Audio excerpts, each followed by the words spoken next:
Now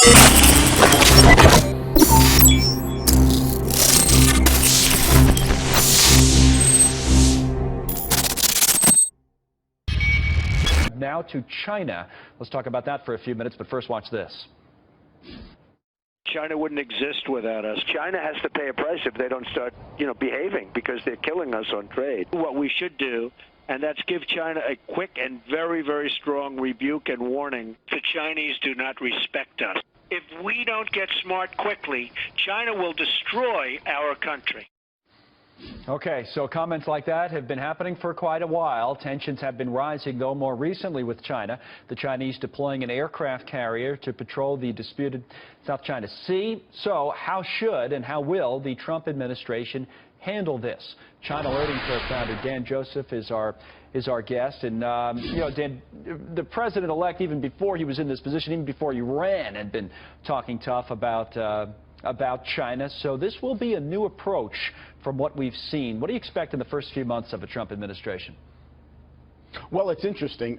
China 4 years ago took on a new president as well, Xi Jinping, who is the strongest, most aggressive, assertive president they've had in a generation. Deng Xiaoping many years ago stated that their core foreign policy principle should be to keep their to lay low and bide their time. And Xi, particularly with what he's done in the South China Sea, is the first one to act contrary to that. So we have the president of the United States with the strongest anti-China rhetoric, if you will, that we've heard in some time against what on China's side is their most assertive president. So it looks like it's going to be some interesting diplomatic fireworks. I think that probably the Trump administration will relatively quickly move to show that we're going to kind of draw a line in the sand in the South China Sea, and at the same time try to start the trade negotiations, which I think are going to take some time, but Donald Trump has made them such a priority. I would expect that he'll get moving on that relatively quickly. Now, when we talk about relations between the United States and China, we never have a conversation that involves any kind of military threat, but we do have a conversation that involves economic threats, possibly sanctions and or tariffs, and also cyber has become more and more of an issue on both sides, right? Yes. Well, on the economic side, I think the $64,000 question is, are we going into this wanting to be more protectionist ourselves or make them less protectionist? If it's the former, I'm not sure that's going to work. It's not going to benefit the U.S. economy. Right. But if we try to apply pressure to open their markets, China has been open. Sometimes the narrative gets a little skewed. I don't think some people wish to put forth the point that China has grown simply because they're sticking it to us. I don't think that's the case. Okay. China has been liberalizing its economy for 35 years. But they have fallen behind in terms of opening their own markets, which, by the way, is why their economy is facing the strongest economic headwinds it has in decades, with capital flying out of the country and slowing growth. So they actually need to move in the direction Donald Trump wants to push them in. Okay. He might actually do them a favor by providing the impetus. It's in their interest to move in that direction. Absolutely. Yeah. I would say before Donald Trump even became a candidate, as China's economic growth has slowed, they've piled on the debt. And when the crisis happened in 2008, right, China's debt to GDP ratio was a reasonable 120%. Now it's 280%. They've relied on debt instead of liberalization for at least 10 years. So and maybe the market was all... Yeah, maybe the incentives are lined up. Maybe they're lined up that they actually can do a deal here, to use, I'm sure the expression that Mr. Trump would use, and we can get something done here. Well, here's what's interesting. China's done this before. China, like any other country, has different factions. Those who oppose reform, those who are in favor of it. In the past, China has used the reformers' pressure from the outside to say to those who oppose reform, hey, we need to move forward. This could be an opportunity for Xi Jinping to do the same thing. Not sure he will, because he's taking a harder position on so many other issues. But this is an opportunity for him to move forward the free market agenda, which in the past he has stated he supports. He just hasn't acted on. That'll be the other one. I know a lot has been said about Trump and Putin, but Trump and Xi Jinping will be the other one to really watch. Dan, thanks. Good stuff. We appreciate it. President-elect Donald Trump has named veteran lawyer Robert Lighthizer as his trade representative. In a statement, Trump's transition team noted that Lighthizer would fight for good trade deals and that will put American workers first. Lighthizer helped his country stem the tide of imports from Japan in the 1980s while serving as deputy U.S. trade representative in Ronald Reagan's administration. He later spent nearly 3 decades as a lawyer for the U.S. steel industry. Lighthizer has previously been known as a harsh critic of China. saying that Beijing has failed to live up to its commitment to the World Trade Organization. You know, it's one thing to tweet, it's another thing to talk about it in the campaign, but Donald Trump is lining up some folks who have had some serious misgivings and against China for a long time. I mean, this is the A team. If you're going to go into a trade war with China, he picked the right soldiers. Yeah, I mean, look, he's a businessman, so he actually means what he says. People are not used to that from candidates. Charles, they get into office, they come to Washington, and they become a part of the woodwork, and they just take the conventional, easy path, and that is not the path that Donald Trump is going to take. You know, in 2006, George W. Bush created the U.S.-China Strategic Dialogue, and Obama continued it to try to fix our trade deficit with them. You know what we learned? We learned that talk is cheap. And that's all we learned. And now Donald Trump is not going to have any strategic dialogue. He's going to put everything on the table. Right. Security issues that impact our allies in the South Pacific, and everything trade-wise, and even labor issues in China, because that's the only way we're going to fix a $365 billion per year trade deficit with China. Christopher, talk is cheap, but some say a trade war could be expensive. But it looks like we're on the cusp of it. How do you see it playing out? See, and it certainly can be. For a long time, what Donald Trump is disrupting is this conservative thing where they've seen that free markets increase wealth and make society more prosperous. So they assume that orthodoxy can extend to free trade. And it turns out it doesn't. This is a guy who said that we should take seriously the mercantilist policies of China. Donald Trump says he's going to call them a currency manipulator right off the bat.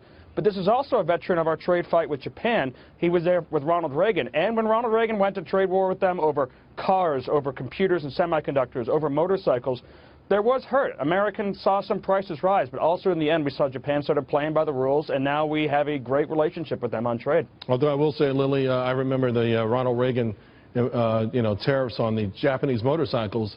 Eventually it was Harley Davidson that said, hey, we don't need it anymore. So at some point, because we do so much business here and there, where should the focus be? Should we say, hey, China, open your markets more, stop stealing our technology? Where are we trying to find this new balance? I think it's going to be interesting to see how you balance the very deep depth relationship that we have with this country that it intertwines our economies in so many ways.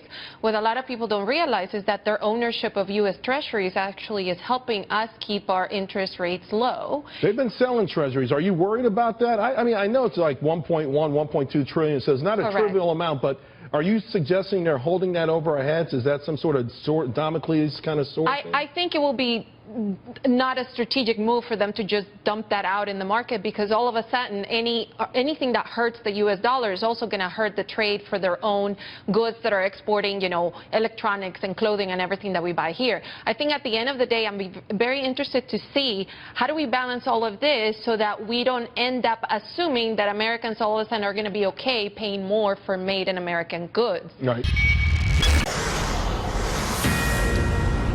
All right, China's Communist Party-affiliated newspaper, Global Times, seems to be threatening Donald Trump and us by greater extension, saying today that the president-elect should not try to boss China around. And may the arrogant Americans realize that the United States of America is perhaps just a shooting star in the ample sky of history. Kind of illiterate there. Anyway, State Department spokesman John Kirby with us right now. John, good to have you. Happy New Year. Thanks, Neil. Happy New Year to you. You know, as you know, the president-elect has repeatedly said, I'm more anxious about China than I'll ever be about Russia. Do you concur with that?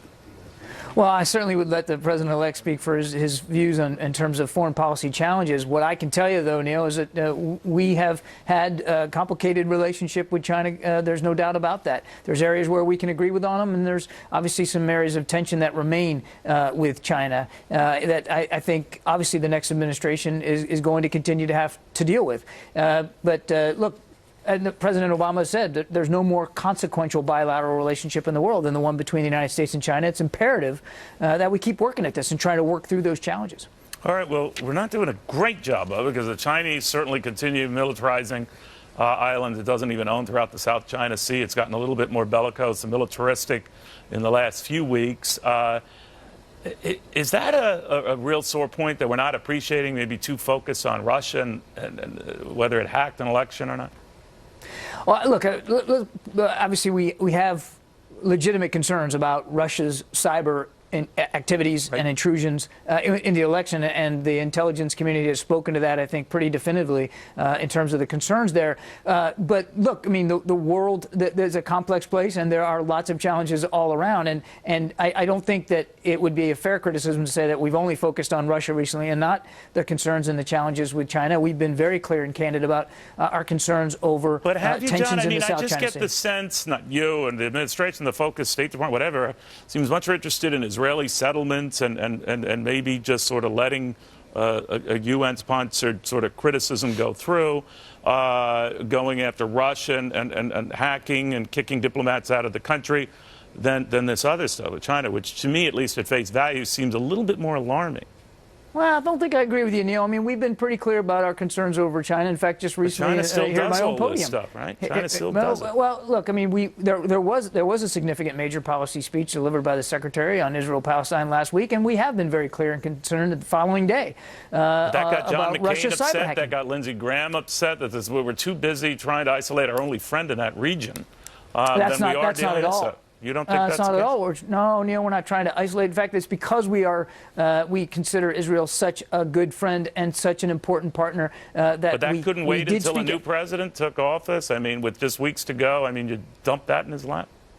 This wasn't about dumping anything in President-elect Trump's lap. It was about doing what we felt was the right thing to try to see a viable two-state solution move forward, because we continue to believe, and Prime Minister Netanyahu has said that a two-state solution is important. We want to see that realized, and we believe that the settlement activity, and not just the settlement activity, but the incitement, the terrorism, all that, none of that is constructive to getting us to that solution. So it's because we believe in that solution. It's because Israel is such a good friend. But it just seems the pecking order is out of whack. You know, the stuff that really are big deals, right? Look, there's a lot going on in the world. It's difficult to have a pecking order that isn't going to change from day to day. Yeah. Neil, you know that better than most. I mean, the world's a very dynamic place. But I think to say that we haven't been watching and concerned and haven't been expressing it, or, frankly, haven't been focusing on the Asia-Pacific region, just flies in the face of the facts. I mean, look, 60% of your Navy's out there. We tried to get TPP passed, which would open up trade opportunities in that part of the world. We're not turning a blind eye to China at all. John Kirby, thanks for taking the time. Happy New Year to you. Thanks, Neil. One of the many challenges the president-elect will confront as soon as he is sworn in on January 20th, and by many accounts the most dangerous, is North Korea's accelerating drive towards a nuclear weapon and nuclear weapons capability on top of an ICBM, an intercontinental ballistic missile. Yet, as Chief Washington Correspondent James Rosen reports from the State Department, the president-elect is hardly waiting until January 20th to let Pyongyang know where he stands on this issue. In his New Year's Day address on state-run TV, North Korean dictator Kim Jong-un delivered the usual broadsides at America. We should terminate meddling of the United States and other foreign powers who aim for an Asian-Pacific invasion by controlling South Korea. More worrisome to U.S. officials, however, was Kim's claim to have reached the final stages of testing for an intercontinental ballistic missile, or ICBM. If true, it would mean the Stalinist regime in Pyongyang, which conducted 2 underground nuclear tests last year, would soon be able to strike the mainland U.S. with a rocket capable of carrying a miniaturized nuclear warhead. I believe North Korea could fire a missile that could hit the United States today, and I mean at least the west coast of the United States, with a rocket that qualifies as an ICBM. However, North Korea probably has not perfected the technology for a re-entry vehicle for the warhead and the technology for a guidance system. At the State Department, officials declined to say whether Kim was bluffing about long-range missiles, but did assess his progress on warheads. We do not believe that he, at this point in time, has the capability to tip one of these with a nuclear warhead. At the Pentagon, officials acknowledged that America's own missile defense systems designed to shoot down an ICBM carrying a nuclear weapon last tested successfully in 2014. Given all the aspects of our broader missile defense system, our layered system, we feel confident in our ability to deter this threat and protect American citizens. President-elect Trump greeted Kim's claims with one of his laser-focused tweets. Writing Monday, North Korea just stated that it is in the final stages of developing a nuclear weapon capable of reaching parts of the U.S. It won't happen, unquote. And Mr. Trump followed up that tweet with another in which he criticized China for refusing to rein in the nuclear ambitions of its client state in Pyongyang. The Chinese Foreign Ministry today denied doing nothing on the North Korean account and called on all sides to avoid aggravating the issue. Brett? James Rosen live at the State Department. James, thank you.